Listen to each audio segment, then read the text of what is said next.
Hi, good evening, everybody. Very, very warm welcome to our next series of webinars. And this time, a special welcome to all the ladies here because this is a Women's Day special series. Um, of course, all our gentlemen are also most welcome. In fact, they're all the more appreciated for taking this initiative and joining us in these super interesting sessions. I say super interesting sessions because this time there are two guests that you've met before, and there are two guests that you've probably not met before. And one of those amazing, out of all the four fabulous guests today is Dr. Claudia Welch. Now, who is Dr. Claudia Welch? It's a question that almost answers itself because Dr. Welch has done so much work in the sphere of Eastern medicine and healing that if I started to tell you about her achievements, I think the whole webinar session will just go away in talking about that. So, but just to give you a brief idea about her, Dr. Claudia Welch is a doctor of Oriental medicine. She's studied acupuncture. She's actually a certified massage therapist. Of course, she's an authority on Ayurveda. Apart from all of this, I think with my little bit of personal interaction that I've had with her, she is a real practicing, evolved soul. And what I mean by that, you'll realize in the next 1 hour. A very warm welcome, Dr. Welch. Thank you so much for joining us. So nice to be here. Thank you very much. And we've had so many hellos flying in we have someone from Bulgaria. Wow. We have someone from Florence, from Virginia, California. Welcome, everybody. It's so great to see your greetings here on the chat. I can't tell you how, reassuring and how encouraging it is to see such exciting messages from all of you. A very warm welcome. Today's topic with Dr. Welch is hormonal changes over the course of a woman's life. You know, we've talked about hormones, about reproductive issues, and about menopause and these things a lot in the past before.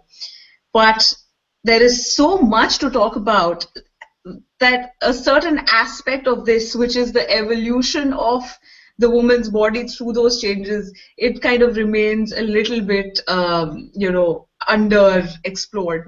So today with Dr. Welch, we're going to explore this topic. And Dr. Welch, let's start with what really makes you, you talk about the trends and, you mentioned that I should mention the trends in hormonal changes in a woman's body. If you could start talking about that a bit. Sure.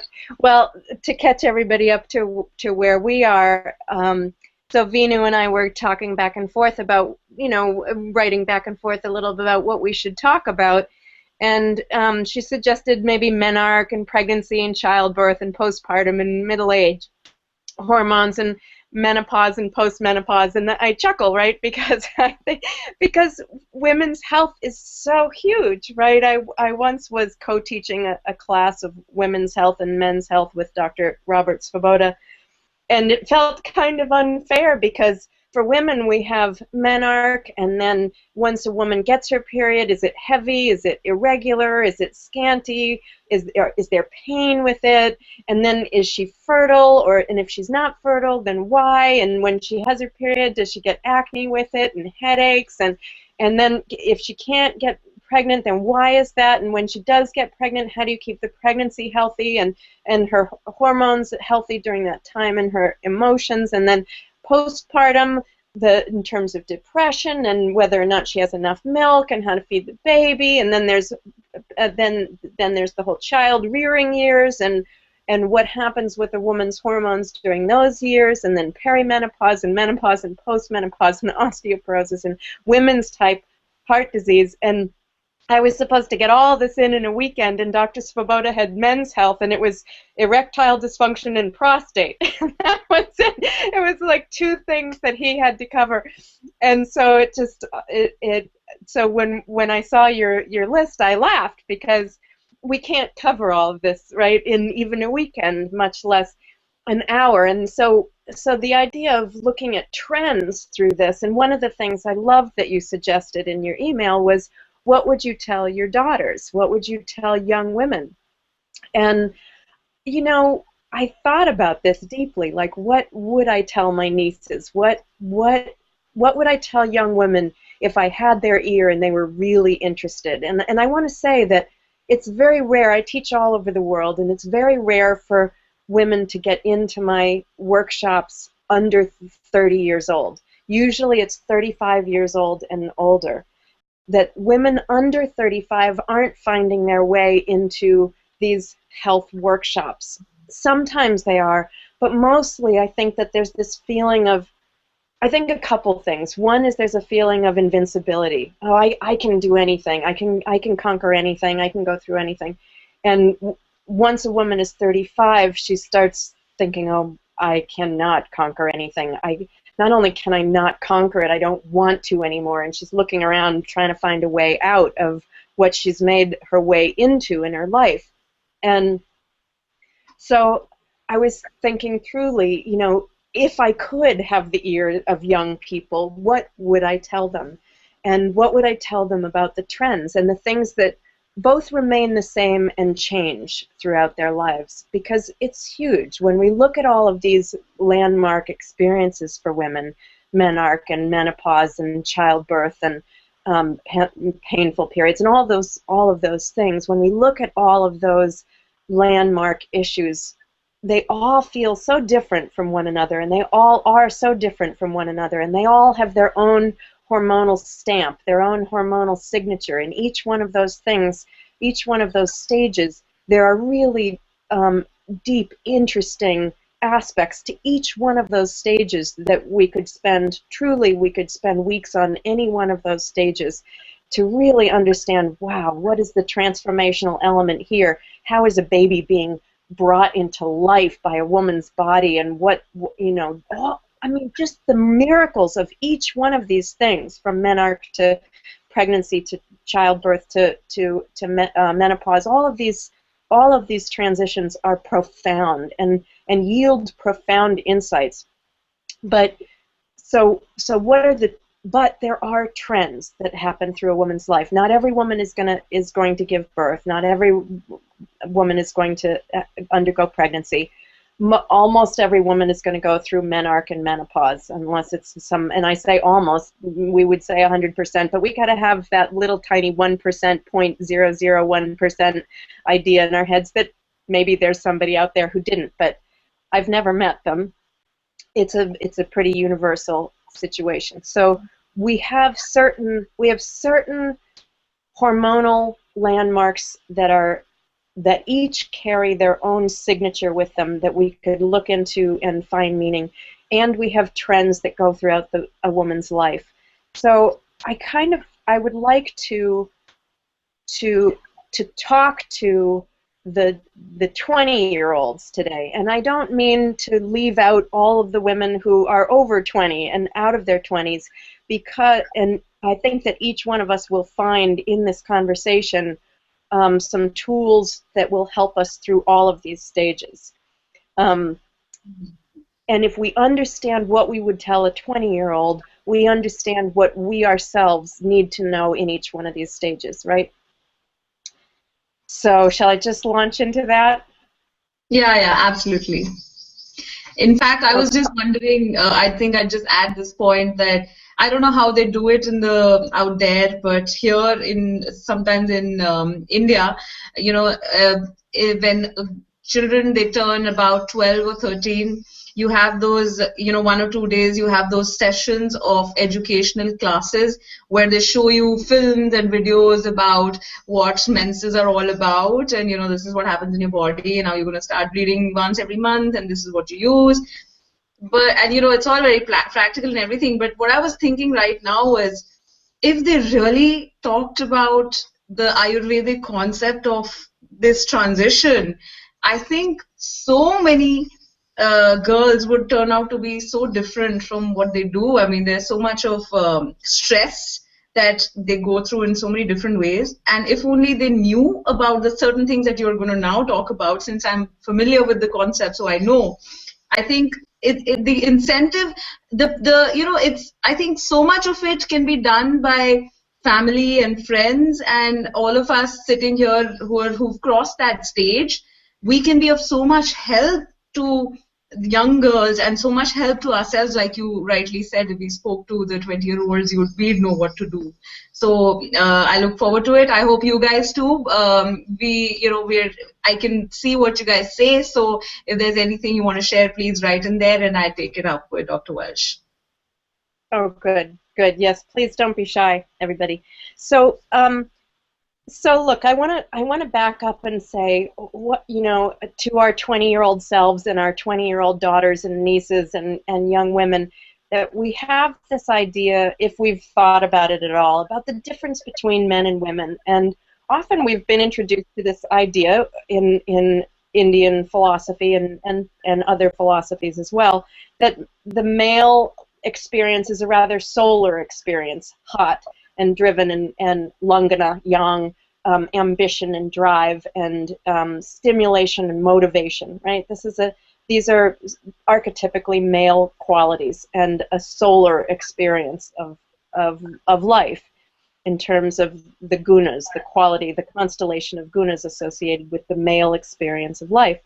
And the constellation of gunas or qualities associated with the female experience of life are more yin. They're more soft. They're more nurturing. They're more grounding and calming and cooling and lunar. And as soon as we are introduced to this concept, then we like to think, oh, okay, men are hot, they're the sun, women are the moon. And we think about the moon, and this archetypal expression of the moon comes to our consciousness, and we think of this full moon, shining silver, dripping with amrit, with nectar, and with like, oh yes, that is woman. It's the moon. It's the full moon, and it's so beautiful and cooling and nourishing, right? And right, this is sort of what we're thinking. Okay, that's the lunar experience. But I would like to say, yes, that's true, and that is the quintessential expression of female characteristics. If we were going to put a nice image on it, it would be that full moon. But I would like to remind all these 20-year-old people inside of ourselves and all the 20-somethings watching this, that the moon is only full for 1 day out of the month. 1 day. The rest of the time, it's not there at all. It's a little sliver. It's a little sliver that's growing a little bit bigger. It's a quarter moon. It's a half moon. It's a three-quarter moon. It's a little less. It's a little less and a little less and a little less. It's waning and waning and waning. And all of a sudden, now it's nothing at all. And then it builds up. So every day it's different. And this, as much as the lunar full moon dripping with cooling, nourishing, grounding qualities, this changeable nature is also quintessentially involved in a female experience. A natural, healthy, hormonal month for us means that every day is different. Every single day has a different hormone profile. You cannot spit into a vial and have someone say, oh yes, this is normal amounts of hormones. Normal for what day? Normal for, you might have a normal range, but you are not going to have that normal range be this. The range is huge. It's a big range, not a little range, right? So our changes are every day. And so every month from menarche to menopause, every day, what is normal for us is that everything changes all the time. And when those hormones change all the time, you can bet that your consciousness, your awareness, your thought process, your emotions are changing all the time. So this is one thing that I would tell young people, is that the hormonal changes in a woman's life are constant, whether or not there's babies. And if you throw in babies and pregnancy, you get this whole other constellation of change in the middle of a lifetime of change from menarche to menopause. So from menarche to menopause, every day is different, and if you get pregnant, that just enhances it. So one of the things that happens is that we can, it's interesting because I can't tell you how many times I've seen women in their 30s who don't know when their last period started. I would say in my practice, so when was your last period? And they're like, oh, I don't know. Oh, I didn't write it down. Maybe it was a month ago. Maybe it was 2 months ago. We are surprised, even in our 30s, by we don't know where we are in that cycle often. We don't know what's going on. So as early as we can, recognizing that a woman's body and hormones are constantly in flux, and recognizing the need not to identify with those changes, but to identify with something deeper than those changes, to learn every day how to listen deeper than emotional change. So what happens when we think of women as, oh, full moon expression, the full moon expression also is associated with emotions. And so what can happen is a woman will start um, to glorify her emotional state. So, and what will happen is that in the quest to find meaning in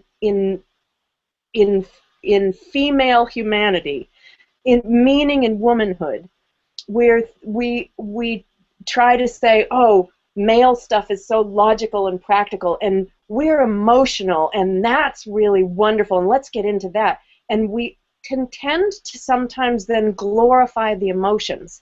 But emotions have their limitations as well as logic and practical considerations. Logic has limitations, absolutely. When we start to glorify logic, we run into trouble.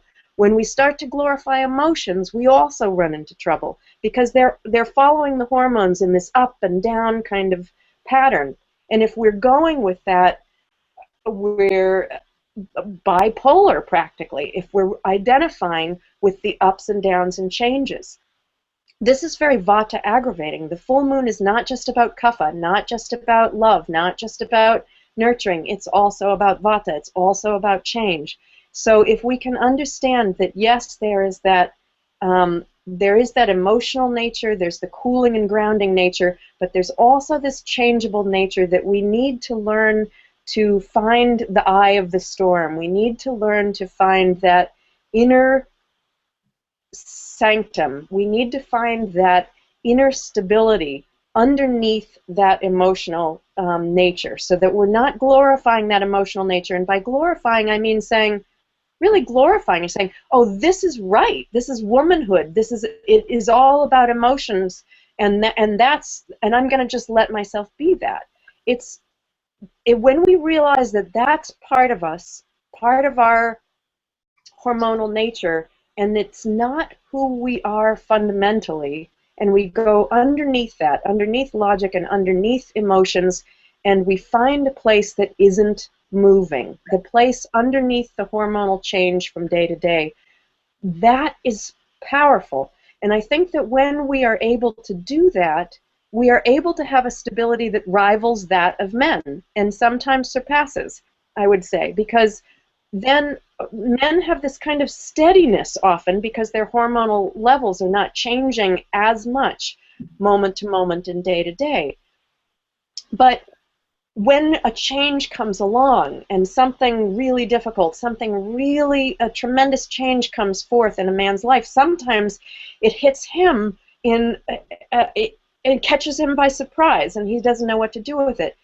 If a woman really is able to tackle this alchemy, this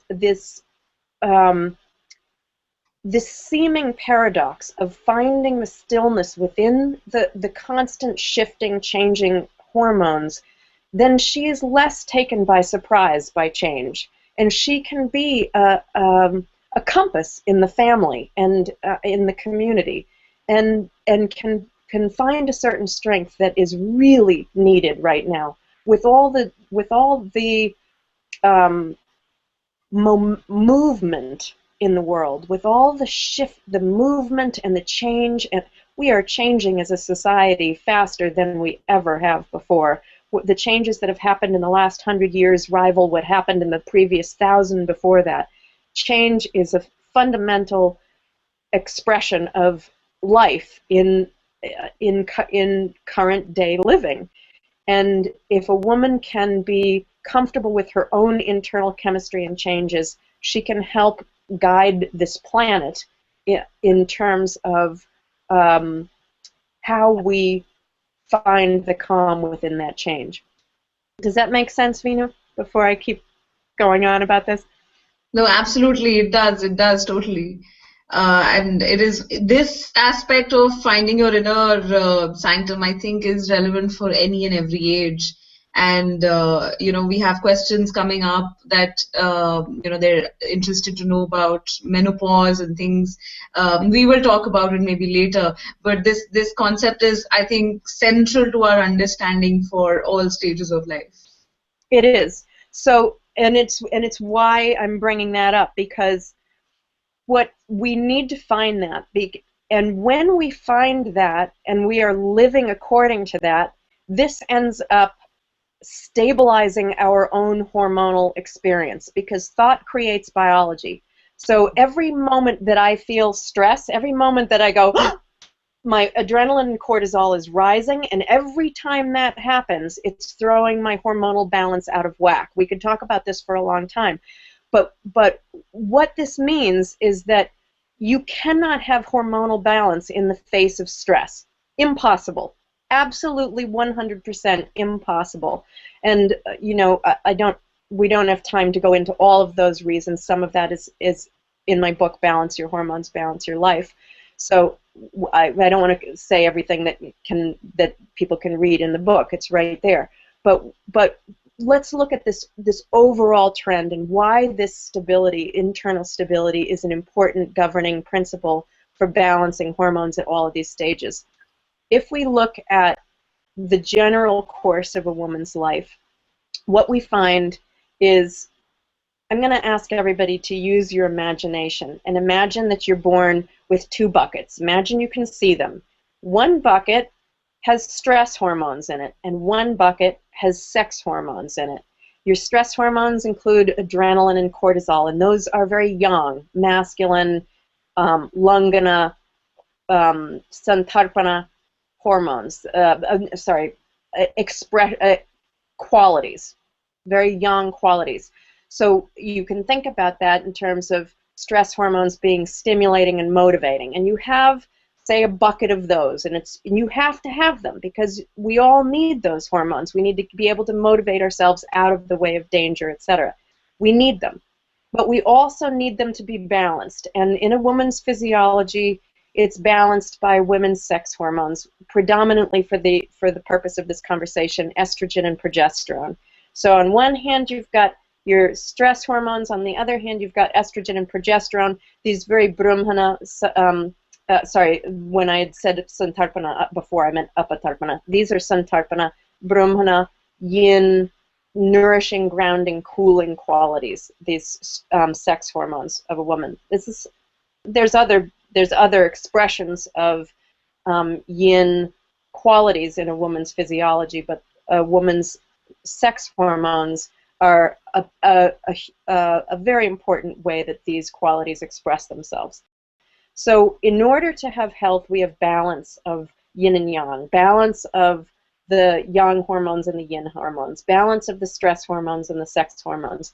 Those need to come in at about the same level, right?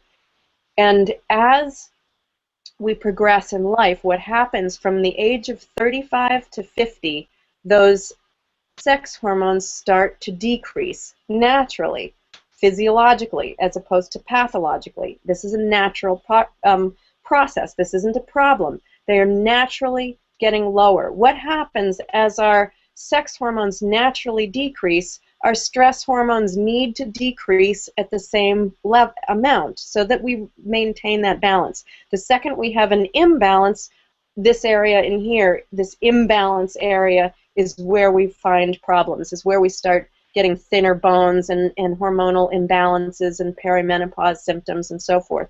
So we need to have less stress in our lives or an increased ability to handle it, right? As this is from 35 to 50, that's very gradual. And then at 50, it's imperative that the stress level comes down, because at 50, both progesterone and estrogen really take quite a dive for a while, and then they even off again. So what happens is that between 35 and 50, we have this learning curve that we better get on board with, where we need to have less and less stress in our lives.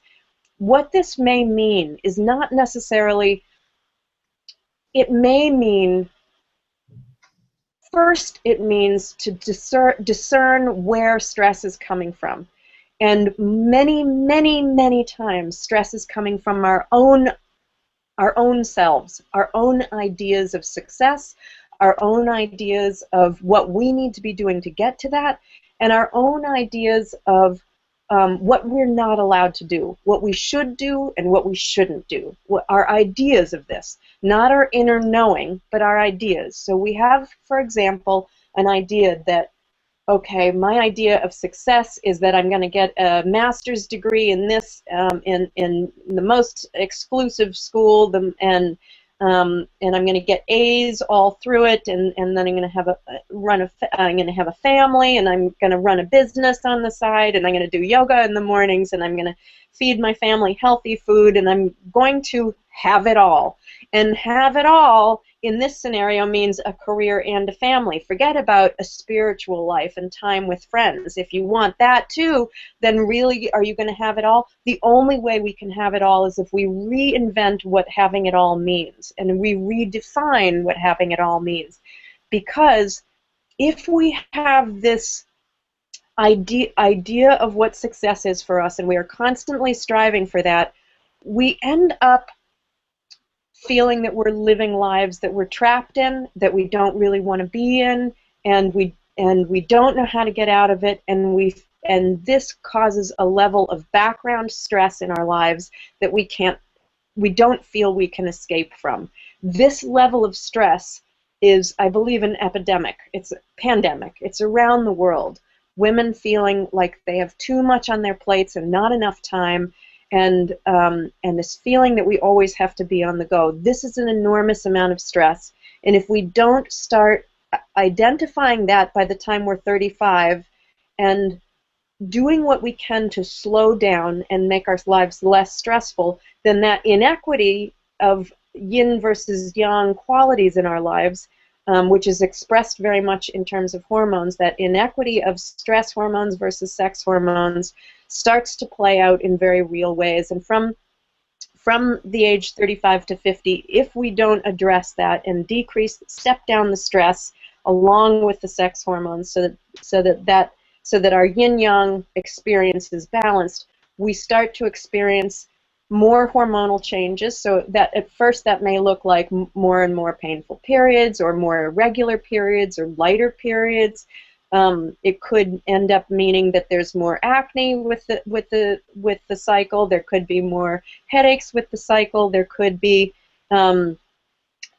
infertility. There could be, once a woman gets into her 40s, there could be more perimenopausal signs, early hot flashes, insomnia, anxiety, night sweats, and then around getting closer to menopause, those experiences of hormonal changes and discomfort that comes with them. That doesn't have to, but it does if the balance isn't kept in this period of time. Then we have far more difficult menopauses. So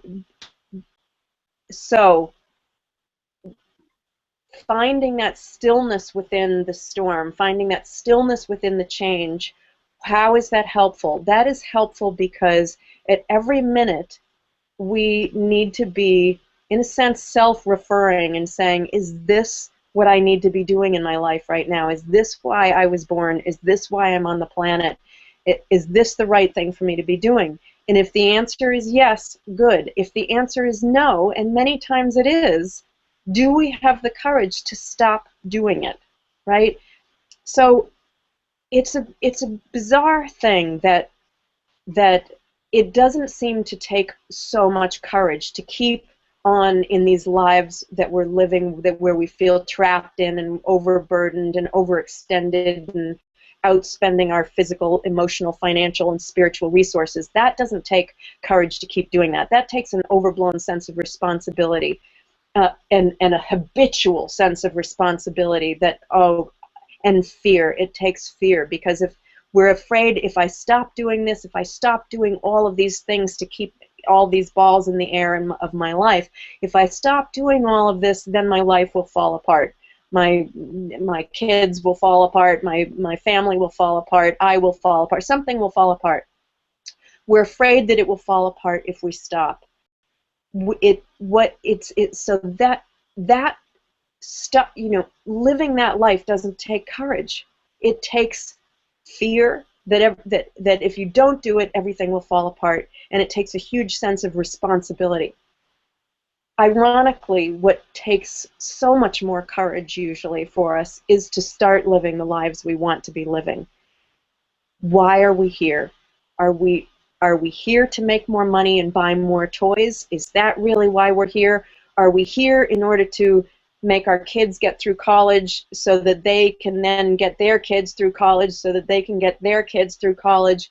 What is enriching our lives? Why are we here? And when we stop and really take the courage to go with that inner voice and that inner stillness will reveal that inner voice. If we have the courage to do that, life may not become easy, but it becomes less stressful. It still may be difficult, but there's less stress because we now feel like we're cooperating with our highest good. Now this sounds very lofty, but I find that this is very practical for each of us, for every moment to consider, is this the right thing to be doing with this moment of my life? And take that opportunity, like really take that opportunity. So, for example, with this interview, when you asked, what would you tell your daughter? What would you tell your niece? What would you tell young people? To really think, what if I died tomorrow? What would I tell you, young people? I would say, you're going to go through changes and changes and changes every day, every month, every pregnancy, throughout and you've got to find the stillness, and we've got to remember that we're all going to die. I'm sorry not to be morbid, but we are not here forever. We are here for a short period of time. Are we here for the toys? Are we here for the money? Are we here for the power? What are we here for? And if we really live with that, we spend more time having tea with girlfriends. I really believe this. We spend more time in communion with nature. We spend more time doing what looks like nothing and having that fill our souls more. And this slowing down, this stopping, is quintessentially yin. It is that full moon experience. It is that quieting, calming, nurturing experience. And that translates biologically. Thoughts create biology. Emotions create biology. Biology includes hormones. The second we have any thought, it affects our hormones. Either oxytocin goes up, which is the love hormone, and it has all kinds of nice side effects, or cortisol and adrenaline go up, which is really good. Every once in a while, we need to get away from the bear. If the bear is chasing us, we're really glad we have that. But when it's up all the time, what happens when it's up all the time? Let's look at this hormonal change, everybody, right? Because this is happening to us. Talk about things changing all the time. In a second, we get fear, and fear floods us. Fear floods us. Anybody who's ever had hives know this. Anybody who's ever had hot flashes know this. The second you get nervous, the hives spread.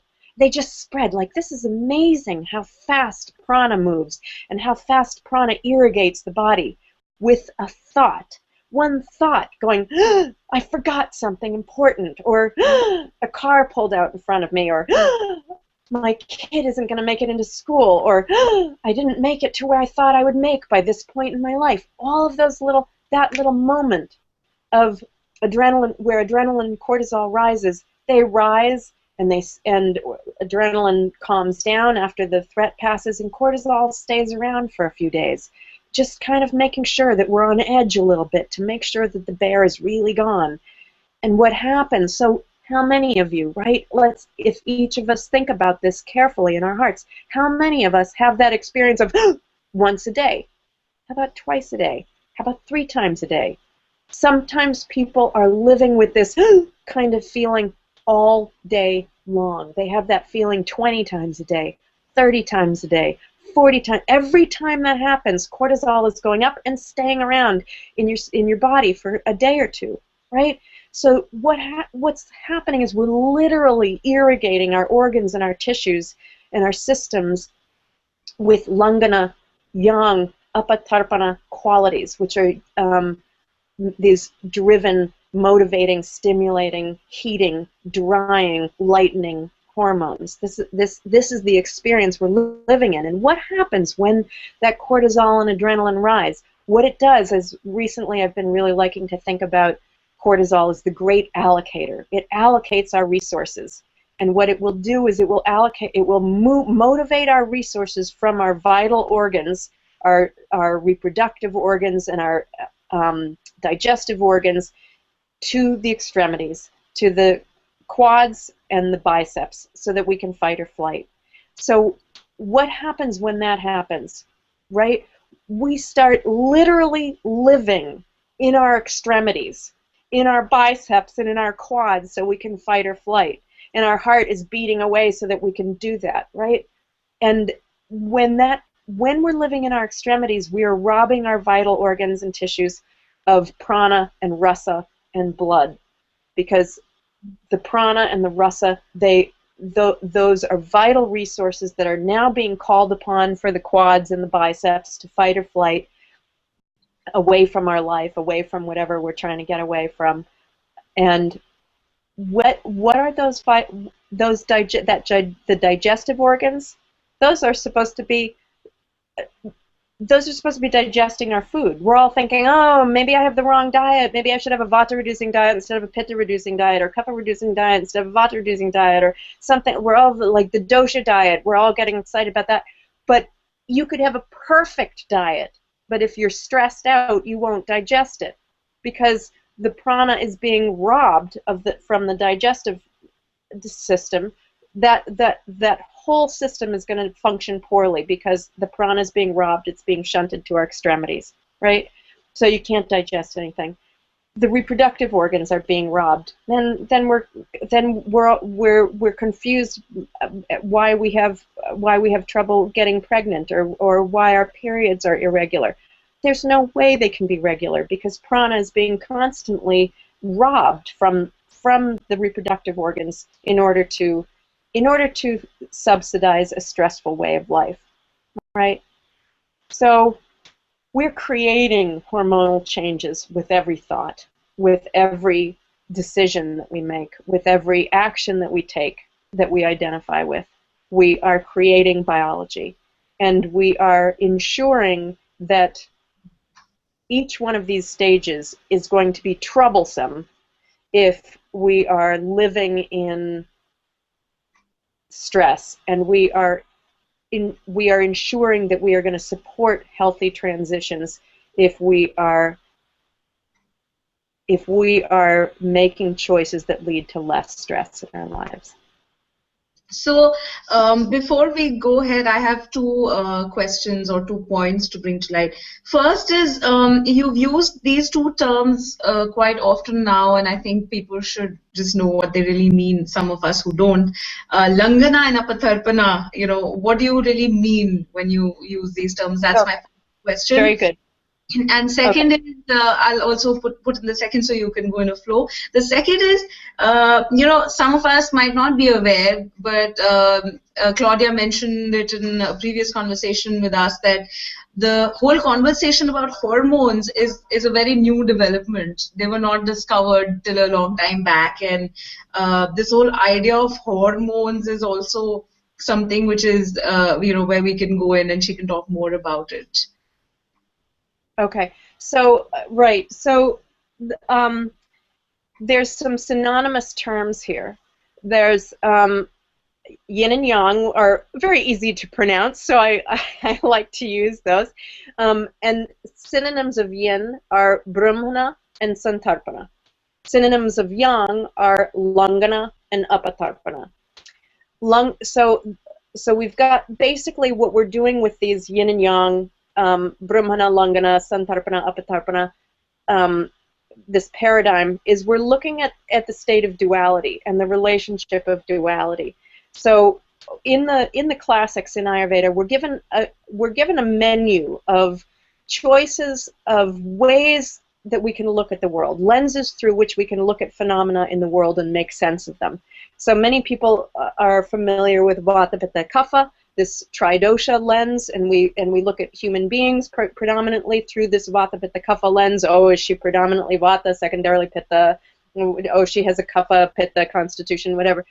That's one lens. It's not reality. It's a way to describe reality. It's trying to describe reality. Another lens is the 5 elements. Earth, air, fire, water, ether. It's kind of these. That's one lens through which we can look at reality, and it explains certain aspects of reality very well. Another lens through which to view reality and make sense of reality is the lens of duality, which is Santarpana, Apatarpana, Brahmana, Langana, Yin Yang.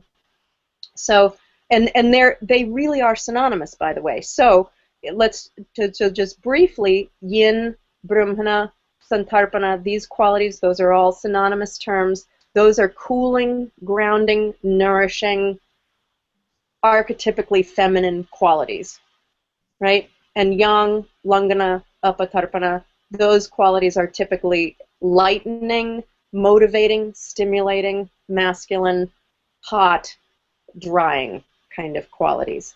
So it's looking at it's a relative language. Nothing is ever completely yin or completely yang, completely brahmana or completely langana. There's always a little bit of one within the other. Why? Because in Sanskrit we learn sarvani dravyani panchabhautikani, which means that everything in the universe is created of all 5 elements. So everything that exists that we can see in this reality is created of all 5 elements. They may be much more predominating in 1 or 2 elements and very little of the other elements, but everything that exists has all 5. And it's those 5 elements that yield the qualities to this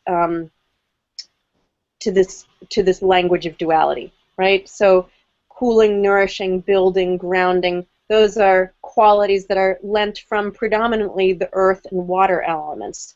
Those are cooling and grounding and nourishing, right? That makes sense?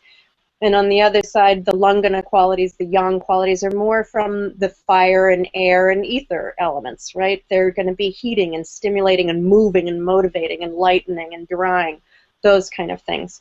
So what I've found in terms of hormones is, the classics, both in Chinese medicine and in Ayurvedic medicine, they don't list hormones. That's not what they do. What they give us are lenses through which we can look at hormones and understand them.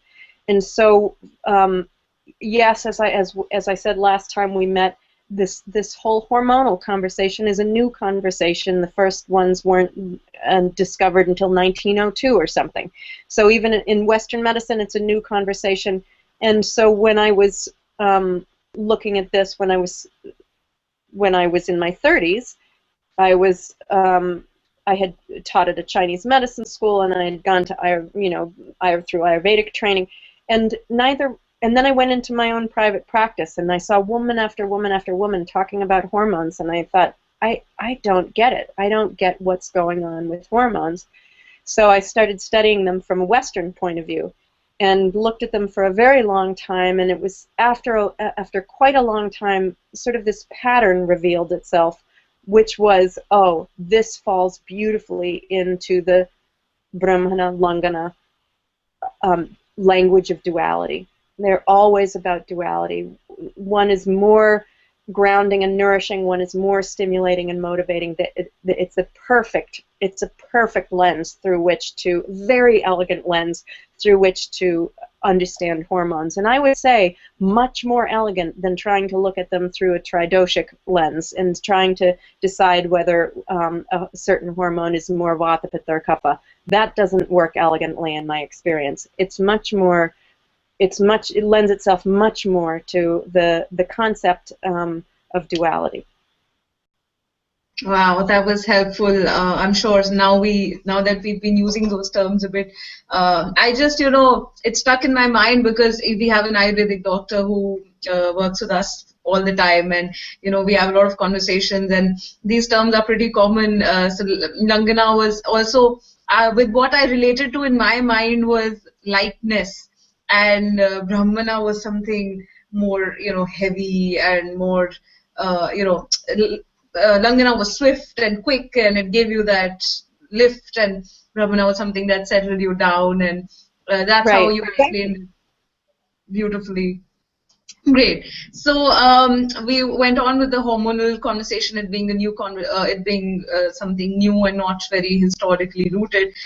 Um, but these changes have been these hormonal changes and these menopausal things have been happening forever. And women today might like to think that menopause is, these menopausal symptoms have been happening forever with all women across the globe. But let's talk about this also, that it is possible to go through menopause without troublesome symptoms. Like again, from a previous conversation, I recall that you spoke to a separate tribe of women who were like, what do you mean menopause? What do you mean symptoms? They didn't know that menopause was supposed to be a problem at all. And that is something which makes you think there must be something wrong that we're doing, which is good news, because if it's something wrong that we're doing, we can also rectify it, right? So how do That's we right. practically rectify it? We're getting a lot of questions about the practical aspects of dealing with stress. So Claire here has been asking about what do you do when you feel sandwiched and your pseudo enrichments go away. Things that you think are enriching you but are really not. And there are more questions about how do you deal with weight gain and stress and menopause. We can talk a little bit about that. All right. So, okay. So let's, I would really, and I'm not just saying this to be self-promoting, right? But there's two things that I would really, really, really ask all of you women to do, right? One is to read the book Balance Your Hormones, Balance Your Life. There's so much that we can't cover today. The other is there's a course that we have called Healthier Hormones. It's not a long course, and it connects you with women all over the globe who are asking the same questions that you're asking. And we go into fairly in-depth answers about why these things are happening and how they're happening. So, practically speaking, how do we manage stress? How do we bring the stress down? Because if we can bring the stress down long enough, absolutely, it makes a difference in terms of hormonal balance. So I want to talk about that, and I also want to talk about this weight gain thing, because if some of the listeners may be asking the following question: well, if stress is so lungana, so yang, so lightening, so motivating, then why aren't we all super thin, right? And why do we even have the problem of weight gain, right? If we're eating a fairly good diet, whole foods, and and basically a fairly good diet is not that hard. What I'm talking about a fairly good diet is mostly whole, freshly cooked foods. So whole grains and beans and lots of vegetables, and have them freshly cooked in some way that you like, right? And you might have to tweak it a little bit for this or that, for these, in terms of health purposes and dosha balancing and so forth. But provided that is okay and you're not overeating, why are we gaining weight? Why is that happening? If so many of us are under so much stress, and stress is so lungana, why aren't we all totally thin? Well, a lot of us are totally thin, and I am here to tell you that I am really tired of very thin, insane women, because this is what happens. We get totally thin and totally insane. And if you don't believe me, spend a little time in New York City, and you will know what I mean. It's this vata aggravated nightmare that's happening, and we can't help it, because when this lungana takes over and we're very, very thin, this is The lungana aspects have taken over. We're very thin. We're highly mobile. We're not sleeping because we have these highly mobile thoughts. We are so anxiety ridden. We're having panic attacks. And the drugs, the number of women who are on antidepressant, anti-anxiety medication in the U.S. is huge. It's just huge. There's so many women, and those are just women who take them regularly. There's plenty of women who have to take sleep aids on a fairly regular basis, make sure that they have clonazepam in their purses for when they get anxiety attacks. This is going on. There's no question that there's this lungana aspect to things. So why is there weight gain? If the diet is good, and if you're exercising, you know, if your diet isn't good and you're not exercising, that's pretty simple. You do that. But if it's not working, if the diet and the exercise are not working, and you've got this weight gain, what's going on there? And so here's what I'll say. When this imbalance goes on long enough, where sex hormones are always high and they're always higher than they should be in relation to the sex hormones, in other words, the lungana experience is predominating over and over, day by day by day, over the brahmana experience. When that imbalance goes on long enough, it really taxes the endocrine system. And all else being equal, and I'll say what I mean by that in a minute, but all else being equal, it taxes the endocrine system in this order. First the adrenals, then the insulin-producing portion of the pancreas, and then the thyroid, and then other things. So what does this mean? How do you know why would it be hitting your adrenals first? That's a long story, but basically the adrenals, especially after menopause, have an enormous load on them. They are the ones that are pumping out the adrenaline and the cortisol, and postmenopausally, they are also the ones that are pumping out the precursors to estrogen and the precursors to the brahmana hormones and hormone-like substances. So they're a really overtaxed little endocrine organ. They're little thumb-sized glands that sit on top of the kidneys. And so in Chinese medicine, they're actually considered kidney energy. And the kidney energy is the root of yin and yang energy in Chinese medicine. It's an interesting thing. So when those get taxed, when the body is constantly pumping out this adrenaline and cortisol, and especially post-menopause when it has to pump out all this other stuff to balance it as well, the adrenals get tired. How do we know that they're tired? When a good night's sleep doesn't do it for you. You get a good night's sleep and you're still tired. When you're tired, likely your adrenals are tired. That's the first thing that gets hit, all else being equal. The second thing is the insulin-producing portion of the pancreas. This part, when this gets hit, that's when we get weight gain around the middle. Weight gain around the middle is not about lying on your butt too much eating bonbons. It's about stress. It's about your endocrine system being taxed pretty significantly to the point where you're gaining this weight.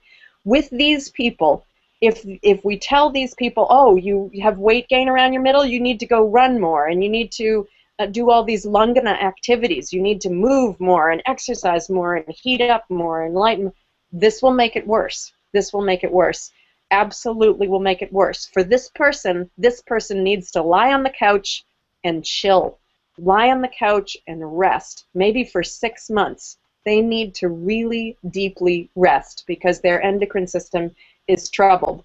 I love that you're smiling, and this is really good news for some people because really in our heart of hearts, when we talk about listening to that inner voice, what is it telling us? It's telling us rest. And we have a hard time with that sometimes because we think it is a sign of disease and weakness to be tired. You know, many of us have gotten a fairly decent relationship with food and drink such that we think, okay, I'm hungry. I'm going to feed myself some good, nourishing food. I'm thirsty. I'm going to drink something appropriate for me, something nourishing. I'm tired. What's wrong? Nothing's wrong. Thirst, hunger, and tiredness, they're not anything wrong. They're signals for what we need. We need food, we need water, we need rest. These are biological necessities, and this is our whole being is calling out for this. And we're not giving it, we're not resting when we need to rest. So this is a huge thing. You want a practical tool to help you through menopause? Rest. Another one we can talk about is alternate nostril breathing, but I want to go to the last point there I said, where first the adrenals are hit, then the insulin-producing portion of the pancreas, and then the thyroid. And how many women do we know who have hyper or hypothyroid? It is also a pandemic. So when these things are happening, what I mean by all else being equal is if we have, for example, if we have a kavaigunya in one of those areas, kavaigunya is sort of a defective space. It means a challenge area. If we have a challenge area in one of those endocrine system or in one of those endocrine organs or glands, that area may get hit first. So in other words, all else being equal, first the adrenals get hit, and then the insulin-producing portion of the pancreas, then the thyroid. But suppose you have a family history of thyroid issues or diabetes, then you've got sort of a natural little hit on your thyroid or your pancreas, and that might get affected before the adrenals.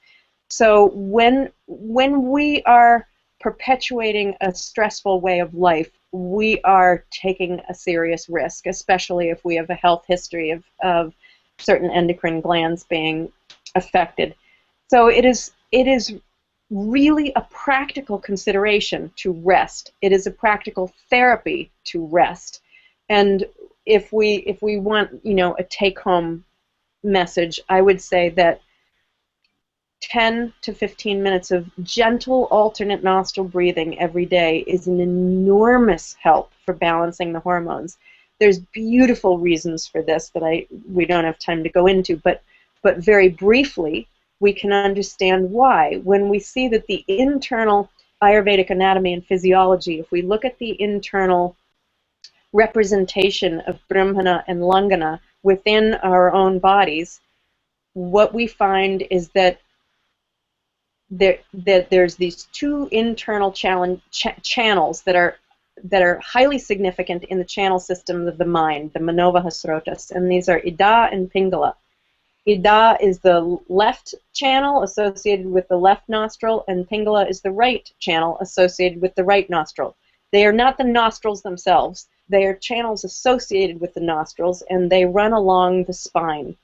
And these are the sort of archetypal representations of yin and yang in the body, of Brahmana and Langana. Ida representing Brahmana, Langana, and Pingala representing Langana, and Ida representing Brahmana. And so when we activate and harmonize those channels, those two channels, we help balance and harmonize the representations of yin and yang in the body. And for women, that it very, very much is about managing and harmonizing the stress hormones and the sex hormones. So on my website, I have a CD called Prana, and one of the tracks on that is called Nadi Shodhana, and it's a practice, hands-free practice. It's just a visualization working with balancing these channels, and I believe we have this available for people as a gift, right? Yeah, all of you who've registered, Dr. Welch very generously has shared that prana meditation with all of you. Do listen to it and do meditate using that. And, just while you were talking about it, and there's so many questions here, particularly Claire and, someone else who also, Sian was saying that she has this issue with weight gain. It just reminds me of something that I think should be useful to share. So we've been working with one of the doctors from Pune, Dr. Gadgil, and he's seen a lot of patients with a lot of health conditions, a lot of patients with cancer, and many different issues come to him. So he was narrating a story once about a mother who came to him. She was really worried. She said, "My son is not gaining weight. I'm giving him so much food to eat. He eats so much, but he's just not gaining weight." So it was very strange, they thought, in growing years, why is he not gaining weight? It turned out that after some, investigation, that the boy was being so, the mother was forcing him to eat so much, that eat. The doctor suggested, I told the mother, stop forcing him to eat. Let him eat when he wants to eat. Don't offer food to him. He'll eat when he wants to eat. And the mother was like, what kind of an advice is that? If I don't give him the kind of nutrition he needs, how will he gain weight? He said, just try it. So she stopped forcing the son to eat. And within a few months, he started, gaining health, and, he started eating when he wanted to, and he started absorbing the nutrition that he was actually taking in. And this, I think maybe it works in the other way around also. If we are stressed about our weight and if we are trying to be, exercise and be healthy the other way, maybe the body doesn't absorb, maybe the stress, like you said, takes away from it. And this just, I just got reminded of this, so I thought I'd probably share it with everyone. It's quite true, and it's interesting because I don't know that this is the case in India. I don't find it to be the case in India as much as it is in the U.S., but in the U.S. we used to have a woman named Jane Fonda who would do these workout tapes, and people in my generation in this country will remember her. And you had to, it became a thing that when you work out you have to sweat like crazy, and it has to be really hard, and you're running in place, and you're jogging, and you're sweating, and it's really an intense workout. And around that time, the idea of doing a workout where you sweated and it was really hard, really took hold of our consciousness, and exercise became synonymous with doing that. If you weren't doing that, it was not real exercise. Taking a walk, that didn't count. You had to do a workout. And it started to become, I think, sort of an insane thing, because it's another way that women can feel bad about themselves, right? Getting out and taking a walk isn't enough. It has to be really brutal. And I have a friend who is quite a driven woman and quite thin. And she was teaching something at the same place that I was, and she'd studied with me before, and she had this little bit of weight gain around her midsection, and it was really bothering her, because she was part of this Jane Fonda, I've got to work out and not have an ounce of fat on me kind of mentality. So it was really bothering her, and I said, well, you look pretty good to me. I think you could actually use to gain a little bit of weight, but I do see that you have a little more weight around your middle. I said, but you've studied with me. You know what you need to do is lay on the couch for a while. And she said, I know, but I don't believe you. I mean, I know theoretically that's true, but I don't believe you, because I really believe that I have to go move in order for this to go. And I said, well, we have 5 days together here. Why don't I feed us? You're not allowed to run. The only exercise you're allowed to do is take a little walk with me once in a while and do a little restorative yoga. And I fed her avocados and pudding and mushy, sweet, nourishing food. And by the end of the time, she didn't have any weight gain around the middle. I mean, that was just 5 days. And it was eye-opening to her. So it was this kind of thing where there needs to be sort of a letting go, and this letting go and relaxing and doing nothing allowed that. There's a sense, our body has a sense. You're way too Lungana. I need to give you some extra Brahmana to weight you down a little bit. So, before we realize it, we've come to the end of the session, but there's so many questions lined up here that it breaks my heart to say no. If you have time, we'll quickly go through them. There's one question where, thank you. There's one question where Lisa's asking, speaking of anti-anxiety meds, do you feel like herbs such as Jatamansi may be helpful? I'm so glad she asked that. And what was her name? Lisa. Lisa, I'm so glad you asked that. Honestly, I rarely find that herbs are as effective as we would like them to be for sleep and anxiety. I would like them to be more effective than I find them to be. They are somewhat effective and more effective for some people, but in general, I would say they're not as effective as I would like them to be, very honestly. That doing alternate nostril breathing 10 minutes a day, first thing in the morning, doing it every day is much more effective than Jadamamsi or Taga or some of these sort of, or valerian or some other of those kind of herbs. They're okay, but they're not as effective. But what we find is if you do the alternate nostril breathing every day for a month and then look at your emotions during that month, you will find them better. And I know that we go up and down, but the alternate nostril breathing, doing it every day, tends to even out those ups and downs a bit, in not in a deadening way, in a very equalizing way. So I would recommend that over the herbs.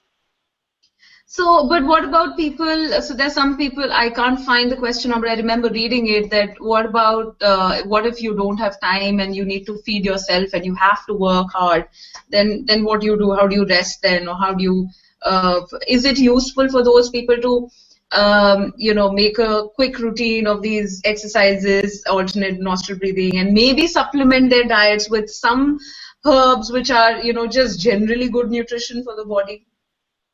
Well, I feel very protective of the earth right now, because we keep making choices that make us stressed out and then go back to the earth and take more from her in order to heal ourselves. And I don't think that she can tolerate that forever.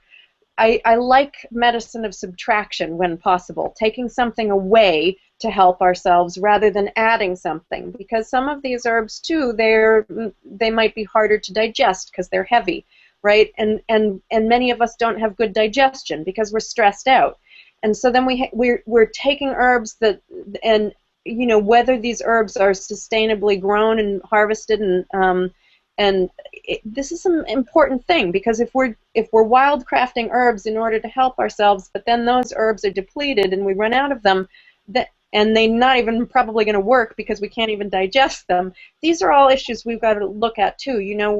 Some years ago I was in South India, and I was told that 20 of the top herbs that we use were on a restricted list because they were not endangered, but they were becoming more and more rare.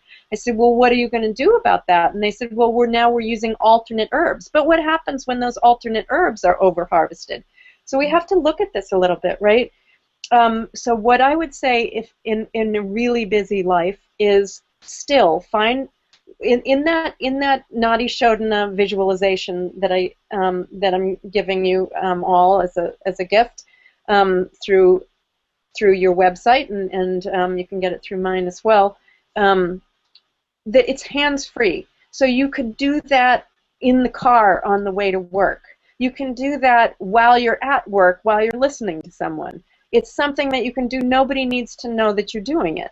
If you really get it down, you can do it. So one thing we can do if we really have super busy lives is walk slower, talk slower, breathe slower, do this visualization on our way to work, and start slowing things down and start listening inside and start cutting out what we can. What if it just adds to a sort of, what if you're already a procrastinator, and what if you're already lazy, and then these ideas sound so tempting and so attractive that I need to really slow down? I mean, what do you do then? That's a little bit of a tricky space. Well, honestly, I don't know that many people who are really lazy and procrastinating. That tends to not be the issue. The issue for many of us is that we really are overburdened. We really are overstimulated, and we really do need to seriously stop and see what that really means to seriously stop. If you're really procrastinating, really, I don't see it that much. I don't see it that much. Almost to the point where I want to say, go ahead and procrastinate. Really get into it even more. Like whatever you've been not doing, just not do even anything. Just stop doing everything and see what that space feels like. And when you really get into that space and you're not pushing something else away, you're just doing nothing, and you're really accepting and embracing that, then like a phoenix from the ashes, this internal impulse comes up that you want to do something, and that something is never unhealthy. It's always a good project. It's always something good, and that and wait for that, and then you can't even fight with it. That will just take you somewhere. So if you're procrastinating, it means there's something out there you don't want to do. So don't do it for a while. Just let it go, and then see what comes up out of the ashes. Absolutely. I think that's fantastic advice. But that was more of a personal question, and I'm sure people are getting angry about the fact that I'm not talking about what so many people are talking about. And we had a session with Dr. Dilip Sarkar. There he demonstrated many exercises, yoga, exercises for different conditions. And people are still asking, I think it's a hot favorite, they want a demonstration for an alternate nostril breathing. Can we do it, like one quick one? Yeah, we can, but what I will say is please, please, please, I will demonstrate a stupid way of doing it, but please, the visualization that I'm giving you for free is a visualization without using the hands and really tuning in to the channels and developing a relationship with those channels. So please, everybody, I do want to give you that. I am giving you that. It is free. It's a 22-minute thing, which we can't do now. So I'm gonna show you the really, really lazy way to do it. And the lazy way works too. But please, please listen to the hands-free visualization that I'm giving you. Now, what you do, you see, are people seeing me? Can they see the visual here too, Vinu? Okay. So you can see what I'm doing. I'm putting these two fingers down, and I'm using my pinky finger and my ring finger on one side and my thumb on this side. And you see at the top of my nose, I'm going to use this as a little toggle like this, right?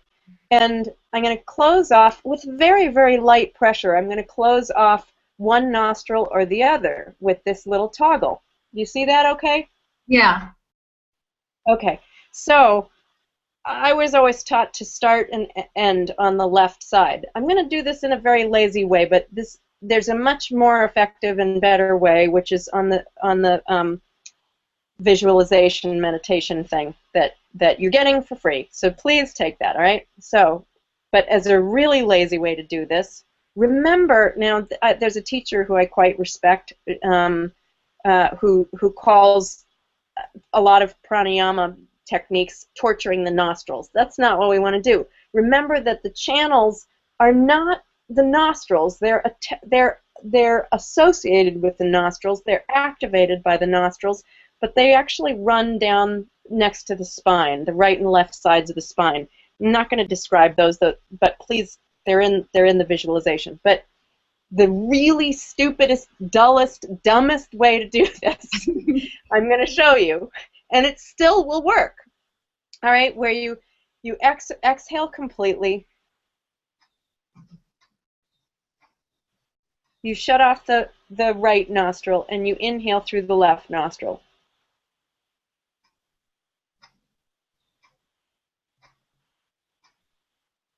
Gentle pause, close off the left nostril, open the right nostril, and exhale through the right nostril.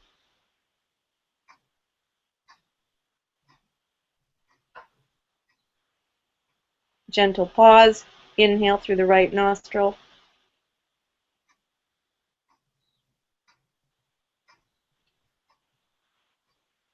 Gentle pause, exhale through the left nostril.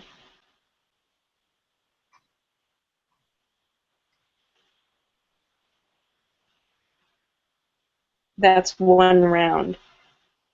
If you've done that with me, you already feel different. I know you do, because I do. I just do it. Just do that. Oh, you do that over and over. So what I'm doing as I'm inhaling up the left side is I am bringing my awareness from the center of the earth up through alongside the left, the Ida, the left side of the spine, in close to the spine, up through the left side of the neck and head, and up over the head, about maybe 10 fingers or something like that. Gentle pause, and then I'm bringing my awareness back down through the right side of the face, the right side of the neck, the right chest, right in close to the spine, down to the core of the earth again, back up that same side and down. So for 10 minutes you would do this, and one round is inhale through the left, exhale through the right, inhale through the right, exhale through the left. And you do that slowly and gently. There's all kinds of ways you could count and do other fancy things. Just slowly and gently with no strain. That's the important thing.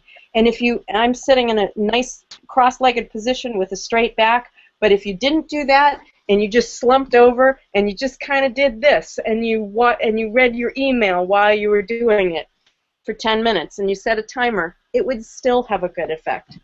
So it's not rocket science, and it really helps. And and you can do it when you're sick, you can do it when you're young, old, male, female, whether you have your period, don't have your period, whether you're pregnant or not. The only thing I would say is if you are pregnant and you have a pregnancy that is slightly tenuous, talk to someone who is good at doing this before you do it. The only reason I say that is because if it's a tenuous pregnancy, you don't want any support for energy moving downwards, only upwards. And so that's the one case where it may not be the right exercise for you, but otherwise it's good. Dr. Claudia, thank you so much for this fabulous session. I can't tell you, maybe I can, I'll just start telling you, then we'll have another 1 hour of a webinar to tell you how many thank yous are coming in. They're just, Stacy, Amanda, everybody else, they're just like, thank you, thank you, thank you, thank you. It's so generous. It's fabulous. Thank you so much for making time for this. Claire, everybody is so grateful for this session. And Hina also says thank you. Like I mentioned, I'm sure you all will agree with me that it really transforms you when you spend some time with an evolved soul. This exchange of knowledge, this exchange of just feeling, even though it is technologically run, but it's really refreshing and healing in itself. Thank you very much, Dr. Welch. I'd just like to tell everybody else that the prana meditation and a dinacharya ebook that Dr. Welch has shared with us will be available. It already is available in your email, but we'll send it again with the replay. I also want to tell everyone else during these 4 webinars, we have different offers going on. You can access the Ayurvedic Woman program for a very, very special price. You can take a look on the ad on the right, and you can also go through the page of the webinar. Also, tomorrow's session, I want to invite you for tomorrow's session. Tomorrow's session is with someone who is one of the pioneers of Ayurveda in institutionalizing Ayurveda, and she's been consulting people for over 35 years. We have Cynthia Koppel with us, and she's going to talk about weight management. Mostly she's going to talk about how do you deal with weight loss and weight gain, and why it's not about weight at all in the first place. So I look forward to having you over again tomorrow. And again, there's a huge inflow of thank yous once again. You know what I'll do? I'll send you all the thank yous personally on email, Dr. Welch. It's all good karma. Thank you, well, Dr. It's just beautiful to be here with all of you, truly. And like you say, it's technology, but we really do feel something. And, maybe we're imagining it, but imagination is its own reality. Prana follows imagination. So, I feel that the people around the world, that we're all together. We are all together, and it's really beautiful to spend this time with you. And we are all, everybody, we're all facing the same anxieties, the same worries, the same busyness, the same reasons that we can't do the things we should, and the reasons that we can do the things we shouldn't. And just we can get rid of those reasons and listen to ourselves and have the courage to live these lives that are so precious and that we're meant to live. Thank you so much. Thank you. Thank you, everyone. Hope to see you guys tomorrow and for the next coming days, for the next 3 days. See you soon. Take care.